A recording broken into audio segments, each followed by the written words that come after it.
आप बोलेंगे सेल के टाइम पर शॉपिंग जरा बच के, ऐसा क्यों? क्योंकि इनकम टैक्स डिपार्टमेंट की नजर आपकी महंगी शॉपिंग पर है। नजर रखने की सरकार की योजना से रिटेलर्स बिल्कुल खुश नहीं है। रिटेलर्स के मुताबिक एक और सरकार चाहती है कि खपत बढ़े और इकॉनमी पटरी पर लौटे, और वहीं सरकार ग्राहकों के खर्चों पर भी निगरानी करना चाहती है। रिटेलर्स के मुताबिक सरकार के ऐसे फैसलों से ग्राहकों में डर पैदा हो जाएगा और उनको लगेगा डर। हाई वैल्यू ट्रांजैक्शन वाले ग्राहकों की निगरानी की योजना से रिटेलर्स बिल्कुल इत्तेफाक नहीं रखते। रिटेलर्स के मुताबिक सरकार की इस योजना से खपत में कमी आ सकती है, क्योंकि कोई भी महंगी चीज खरीदने से पहले ग्राहकों में इनकम टैक्स का डर बैठेगा। उनके मुताबिक एक और तो सरकार चाहती है कि इकोनॉमी में खपत बढ़े और ग्रोथ की रफ्तार लौटे, वहीं ग्राहकों के मन में खौफ भी भर रही है। कंजम्पशन को बढ़ावा देना चाहिए, कंजम्पशन कम नहीं करना चाहिए। लोगों को डराना नहीं चाहिए, उनको प्रोत्साहित करना है कि आप जाके आराम से स्पेंड करो।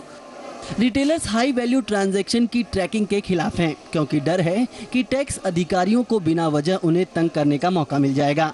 उनके मुताबिक हाई वैल्यू ट्रांजैक्शन का रिकॉर्ड रखने और जांच पड़ताल के दूसरे झमेले बढ़ने से उनके कामकाज पर भी असर पड़ेगा। रिटेलर्स के मुताबिक सरकार को टैक्स आमदनी सुधारने के लिए खर्चों पर निगरानी के बजाय टैक्स की दरें वाजिब रखनी चाहिए। ज्वेलरी और सर्राफा कारोबारी भी निगरानी के खिलाफ हैं।